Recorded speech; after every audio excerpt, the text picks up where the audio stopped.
எல்லாருக்கும் வணக்கங்க. Welcome to digital Bharathi. TNPSC group 1 exam நம்ம எழுத போறோம். அதற்கான ஒரு முன் மாதிரி தேர்வு. சப்ஜெக்ட் வைஸ் ஃபுல் டெஸ்ட் அப்படின்ட்டு நம்ம ஏற்கனவே சொல்லியிருந்தோம். யூடியூப் சேனலுக்காக ஒரு டெஸ்ட் பேட்ச், அதாவது 9 டெஸ்ட் மட்டும் இருக்கும். அதை மட்டும் நம்ம போட்டிருந்தோம். இந்த 9 டெஸ்ட்டோட ஷெடியூலும் முன்னாடி நம்ம கொடுத்துருந்தோம். 11/5/2025 அப்ப ஜென்ரல் சயின்ஸ், ஜியோகிராஃபி. 15/5 அப்ப ஹிஸ்டரி இருக்கு, இந்தியன் நேஷனல் மூமெண்ட் இருக்கு.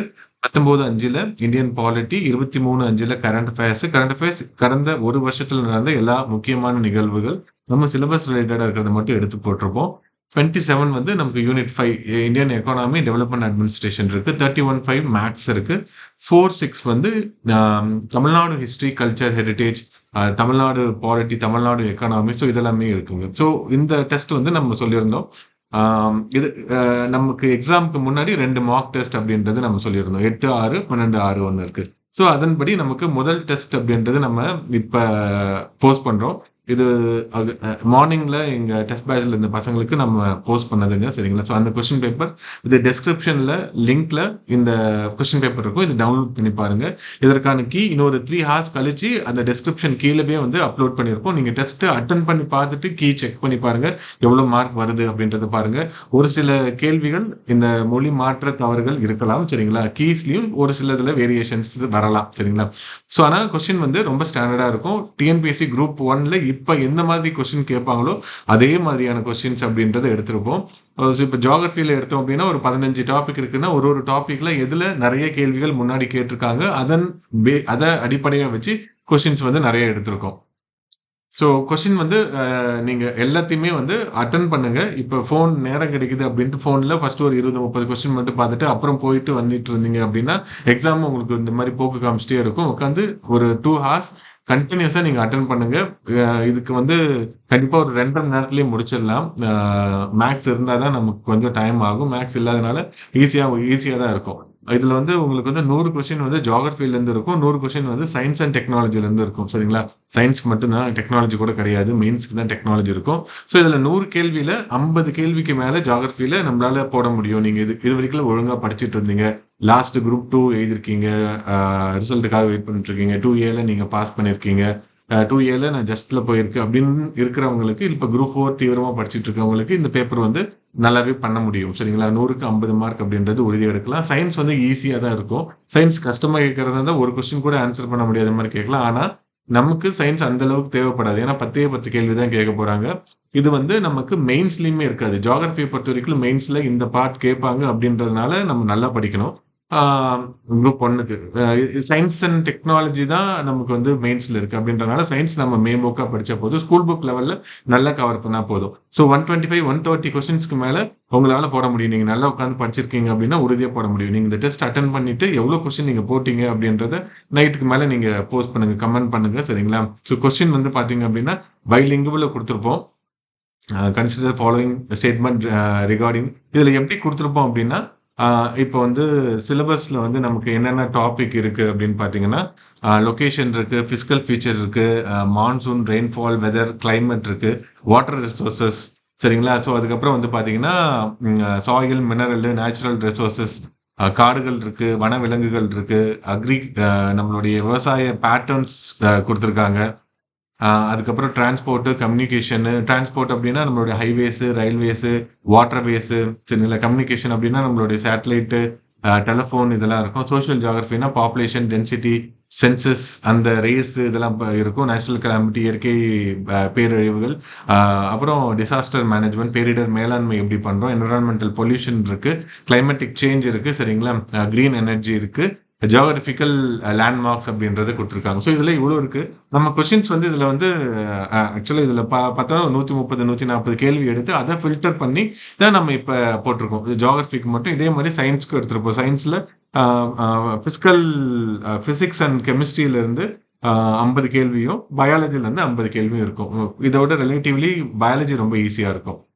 ஓகே. இந்தியாவின் தெற்கே உள்ள இந்திரா முனை 6 டிகிரி 45 டிகிரி வட அட்சரேகையில் அமைந்துள்ளது அப்படின்ட்டு ஃபர்ஸ்ட் கொடுத்துருக்காங்க. The southernmost point of India, Indira point lies at 6 degree 45 minutes north அப்படின்னு கொடுத்துருக்காங்க. நமக்கு 0 டிகிரிக்கு மேல இருக்கும். நார்தர்ன் ஹெமிஸ்பியர்ல தான் இந்தியா இருக்கு. கண்டுபிடிச்சிடலாம். ஆனா நம்ம 8 டிகிரி 4 மினிட்ஸ் அப்படின்றத படிச்சிருப்போம். சதர்ன் மோஸ்ட் பாயிண்ட் அது மெயின்லேண்ட்ல. ஐலாண்ட்ல இருக்கிறது வந்து பாத்தீங்கன்னா 6 டிகிரி 45 மினிட்ஸ்ல இருக்கும். சரிங்களா? ஸோ என்னன்னா நமக்கு கொஸ்டின் பாக்குறப்ப ஏதாவது ஒண்ணு சரியா இருக்கும், தப்பா இருக்கும் அப்படின்றது தோணும். ஸோ அதுதான் ரொம்ப முக்கியமானது. The north south extent of India is greater than the east south. So நம்ம தலையிலிருந்து பாதம் வரைக்கும் இருக்கக்கூடிய தூரம் தான் அதிகம், 2 கைகளுக்கு இடைப்பட்ட தூரத்தை விட. காஷ்மீர்ல இருந்து கன்னியாகுமரி வரைக்கும் இருக்கிற தூரம் தான் நமக்கு அதிகம்.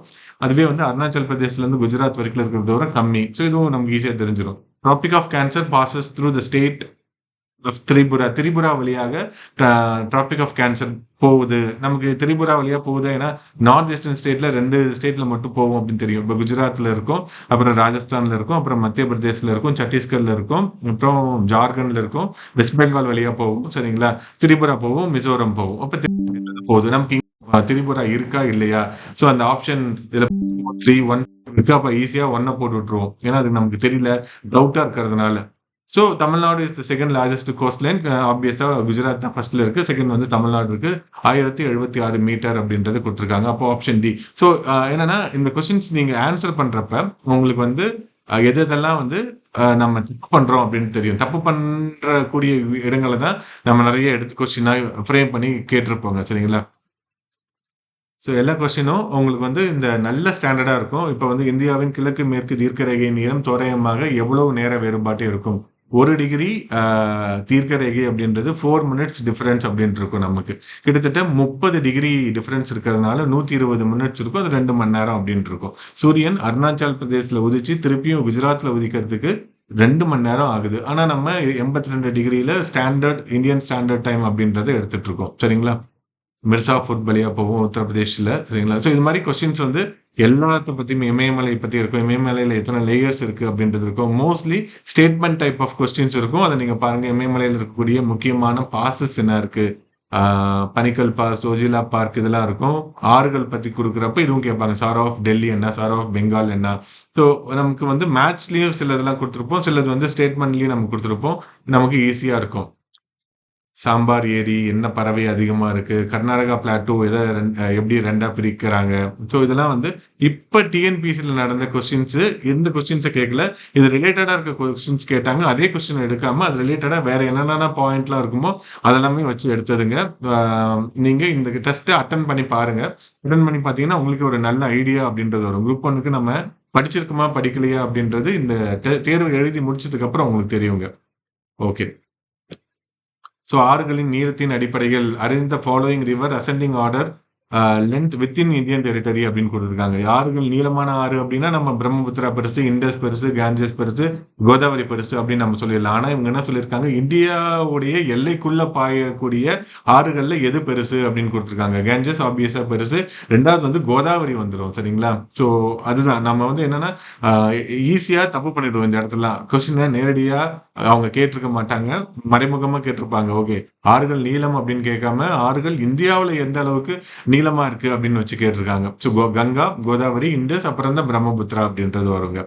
சிந்து நதி நீர் ஒப்பந்தத்தின் கீழ் பாகிஸ்தானுடன் பகிர்ந்து கொள்ளப்படும் ஆறு எது? ஸோ இதுவும் வந்து பியாஸ், ராவி, சட்லஜி. ஸோ இப்ப கரண்ட்ல பிரச்சனைகளுக்கு உள்ளானதா இருக்கிறதுனால இதெல்லாம் நம்ம கண்டிப்பா கவர் பண்ணிட்டு போகணும் அப்படின்றது நம்ம கண்டிப்பா இதுல தெரிஞ்சுக்கணுங்க. ஓகே. ஸோ கொஸ்டின்ஸ் வந்து பாத்தீங்க அப்படின்னா ஸ்டேட்மெண்ட் டைப் ஆஃப் கொஸ்டின் இருக்கும். சிலது வந்து டைரக்டாவும் இருக்கும். ஸோ எல்லா பார்ட்ல இருந்து கேட்டிருக்கோம். சென்சஸ்ல இருந்து கனிம வளங்கள், இரும்பு வயல்கள் எங்க இருக்கு, நிலக்கரி சுரங்கங்கள் எங்க இருக்கு, பயோஸ்பியர்ஸ் எங்க இருக்கு, பயோடைவர்சிட்டி ஹாட்ஸ்பாட் வந்து எங்க இருக்கு, நேஷனல் பார்க் எங்க இருக்கு, சாங்சுவரிஸ் வந்து எங்க இருக்கு, இன்டர்நேஷனல் ஏர்போர்ட்ஸ் வந்து எங்க இருக்கு, டைமண்ட் குவாட்ரிலேட்டரல் பிளான்னா என்னது, சரிங்களா? மெட்ரோ வந்து எங்க இருக்கு, மெட்ரோ வந்து ரயில் பாதையின் நீளத்தின் அடிப்படையில எங்க அதிகமா இருக்கு, 2024ல எங்க ஃப்ளட் வந்துச்சு. ஸோ இதெல்லாமே எந்தெந்த புயல்கள் வந்து கரையை கடந்தது, எல்னினோ எவ்வளவு வருஷத்துக்கு ஒரு தடவை நடக்கும். இது மாதிரி முக்கியமானது கோபன் அவருடைய அட்டவணையின் அடிப்படையில எப்படி காலநிலை வகைப்படுத்திருக்கிறாங்க.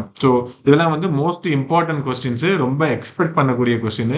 இந்த கொஸ்டின் பேப்பரை நீங்க ஃபுல்லா அட்டன் பண்ணி பார்த்ததுக்கு அப்புறம் எங்கெங்க நம்ம மிஸ் பண்ணிருக்கிறோம், எந்தெந்த பாட்டு நம்ம இன்னும் நல்லா படிக்கணும் அப்படின்றது உங்களுக்கு ரொம்ப நல்லா தெளிவா தெரியுங்க. ஓகேங்களா? ஓகே. ஸோ இது நான் டிஸ்கிரிப்ஷன் லிங்க்ல கொடுக்குறேன். ஸோ இதே மாதிரி சேம் சயின்ஸ்லயுமே நம்ம கொடுத்துருப்போங்க. சயின்ஸ்லயும் வந்து பிசிக்ஸ், கெமிஸ்ட்ரி, பயாலஜி அப்படின்றத பிரிச்சே நம்ம குடுத்திருப்போம். நியூட்ரினோ துகள்னா என்ன? அணுவின் ஆரம் வந்து அணுவோடைய அ அணுக்கருவுக்கு எவ்வளோ அளவு குறைவா இருக்கு அப்படின்றதெல்லாம் நம்ம குடுத்திருப்போம். சரிங்களா? ஸோ தனிமங்கள் அதனுடைய ஆம் அ ஜோடிகளோட சரியாக பொருத்துக. மெர்க்குரியோடைய தாது வந்து என்னது?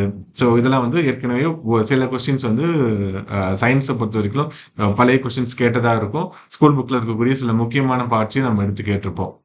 ஸோ இத அட்டெண்ட் பண்ணி பார்த்தீங்க அப்டின்னா, சயன்ஸ்ல நம்ம எந்தெந்த பார்ட்ட இன்னும் கூடுதல் கவனத்தோட படிக்கணும் அப்டின்றது தெரியும். அமிலங்களின் அமில வலிமையின் அடிப்படையில இது மாரி கொஸ்டின்ஸ்லாம் வந்து அடிக்கடி கேட்கறாங்க. சரிங்களா? ஸோ அதனால நம்ம நல்லா படிச்சுக்கணும். ஓகே. ஸோ இத நான் டிஸ்கிரிப்ஷன் லிங்க்ல குடுக்குறேன். நீங்க பார்த்துக்கோங்க.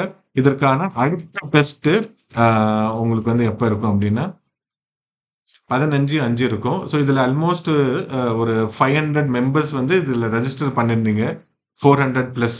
ஸோ அவங்களுக்கு வந்து எல்லாத்துக்குமே நம்ம மெயில் அனுப்பிச்சிட்டோம். 413 மெம்பர்ஸ் இருந்தாங்க. அவங்க எல்லாருக்குமே நம்ம மெயில் அனுப்பிச்சிட்டோங்க. ஸோ அந்த மெம்பர்ஸ்க்கு எல்லாத்துக்குமே மெயில் அனுப்பிச்சாச்சு. அ அ ஆன்ஸரும் வந்து ஒரு ஃபியூ ஹார்ஸ் கழிச்சு ஆன்ஸர் கீயும் சேர்த்தே அனுப்பிச்சுருவோம். இப்ப ஃபர்ஸ்ட்டு ஒரு 2, 3 டெஸ்ட்டுக்கு நான் YouTubeல லிங்க் நான் போடுறேன் நானு. நம்மளுடைய பிடிஎஃப் லிங்க் போடுறேன் நானு. அதுக்கப்புறம் ரெஜிஸ்டர் பண்ணவங்களுக்கு மட்டும் மெயில் அப்படின்றது ரிசீவ் பண்ணுங்க. ஸோ நீங்க இந்த எக்ஸாம் எழுதணும் அப்படின்னா ரெஜிஸ்டர் பண்ணிக்கோங்க. Very useful. இந்த குரூப் 1 எக்ஸாம்க்கு நம்ம இன்னும் நல்லா நம்மளுடைய எஃபோர்ட்ட குடுக்கணும் அப்படின்றதுக்கு கண்டிப்பா இந்த எக்ஸாம் வந்து ஒரு தூண்டுகோலா இருக்குங்க. நன்றிங்க.